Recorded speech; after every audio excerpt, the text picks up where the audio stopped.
Welcome back to Liquidity and Liquor. Today we're talking about Andrew Tate. What are we talking about?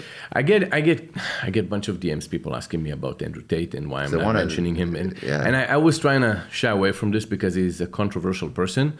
But I kind of like wanted to say my opinion once about Andrew Tate. And I would say that I'm going to be picking a note from David Goggins. I listened to him talking about Andrew Tate, and he was smart. He was saying, look, I'm not talking about the substance of what he's saying here or there. I'm going to tell you that what I do like about Andrew Tate is that he speaks his mind. He's not trying to be politically correct. Right? If you look at everyone else, they're trying to say something that people want to hear. Andrew Tate says something that he actually thinks. And because of that, he grows. And I think the only other person that I've seen doing that and blows up was actually Cardi B. Back then, because Cardi B now is a lot more censored. But if you remember Cardi B during that time, and the only reason I knew of Cardi B because we worked with her, right? And when we used to work with her, we used to look at her account and I hope she's not going to say anything crazy this time. But every time she said something more and more different, I want to say, she became more and more popular. I don't know if you remember, but she had some stories where she was going off on another rapper. It was Nicki Minaj. Yeah, I remember. And it was going viral. She would remove it a day later or a couple hours later, but... That was what she actually believed. Exactly. She would just pick up the phone and talk. That's it. And she just spoke. Even the commercials she did for Fashion Nova. If you remember those first commercials that she did for Fashion Nova, they were priceless. Yeah. She was doing something because she had no censorship. Just let me say me. That's a sponsorship. But it was genuine. So people are looking for genuine people. And that's why they carry so many. Plus, I mean, if you take Andrew Tate, if you actually listen to his interviews with Morgan Pierce, with Patrick Bet-David, which did a very good job interviewing Andrew Tate. He's a very intellectual person. He's a very smart person. He's very sharp. He's one level above most people. Well, what he did, he is smart. He's a marketer. And he knows what things that he can say that go viral. Mm-hmm. And that pissed a lot of people off because a lot of people got a 10 or 20 second clip of Andrew. But he did that purposefully. So he did those 20 second clips purposefully that he knew were going to go viral. Now, that's a marketing strategy. I don't believe in everything that he says, but it's a marketing strategy. The other thing is, I do believe that a better way to approach people that you don't agree with is to figure out a stronger argument and debate them on that topic. And I think that too many people over-index on canceling first and not wanting to raise themselves intellectually to compete with that person because they're scared that they won't be able to win.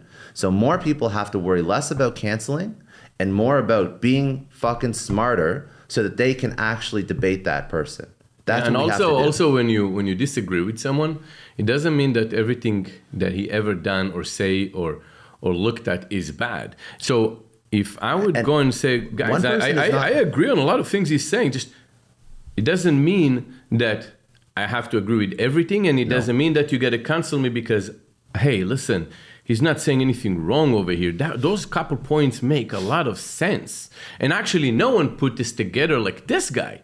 But the arguments today is that the fact that you even followed someone that uses content as a meme account or so on, that you should be canceled for even looking at his content, just that is wrong. And that's why it's hard to even talk about this. So we were talking about this topic. But it's like I'm a firm believer that cancel culture is very toxic. Yes. And canceling voices is toxic. What isn't toxic is understanding that people have different points of view. Even if it's a ridiculous point of view, people have to elevate, people have to educate, and there have to be people that speak out. Let me know it's ridiculous. What was ridiculous? Speak for it. Come with substance. And then tell me, did you ever hear By the way, Andrew Tate canceling someone? Did you see him or is I haven't seen him saying to cancel anybody. That's on the other side. He's never tried to cancel a person. Because he doesn't care to. Exactly, right? So he doesn't care to. So I think that, I really do believe that people have to level themselves up as opposed to just trying to be louder and telling people to shut up. And I mean, this transcends Andrew Tate. This is when you have, I have a big issue with canceling voices in universities. Like, I think that universities should be a place where both sides of an argument should always be able to speak their voice. And then you have to understand perspectives, points of views, and lenses. And canceling people at university lectures and rallies, which happens a lot too, all of that is garbage. All of that is going to lead to a dumber, weaker society that only has one perspective and is intellectually unsophisticated. If you tell me that something is bad, don't look into it. Okay, so if there was a recession, we shouldn't look into the why? You always have to understand the lens. Because only look at the bright side. If there's one person that believes that means there's 10 people, that means there's 100 people, that means there's 100,000 people. So even if it's wrong, you have to understand what circumstances led them to believe that. Because without understanding that, that's a dangerous perspective to take, because then you silo the group. Yeah. And you don't actually, you actually, when you silo a group, you actually double down in their own circle what they believe in. Exactly. And that could be more dangerous. Very dangerous. Than bringing them to the table for discourse. Yeah, I was surprised to see that that it was very polarizing with Andrew Tate when he was arrested, because some people just it was innocent no matter what, and the other side is like, no, put him in jail forever.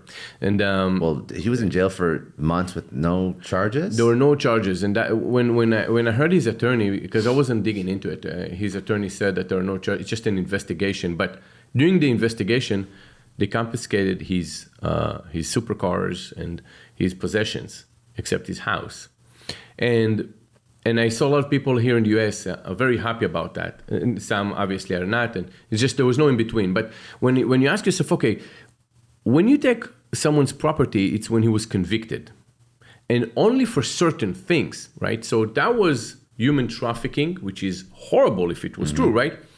But there were never ever charges, let alone a conviction. So there was an investigation. You decided to hold them in jail until, okay, I get that.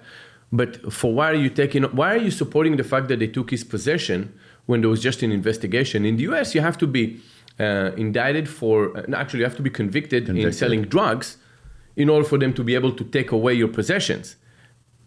Over here, you're just you think it's okay. So it's just well, if I disagree with you on something, then take away everything from the person. That's just wrong, and that's where society starts losing its morals and its credibility. Very much, yeah. Yeah. Well, anyways, we'll see what happens, because now he's out.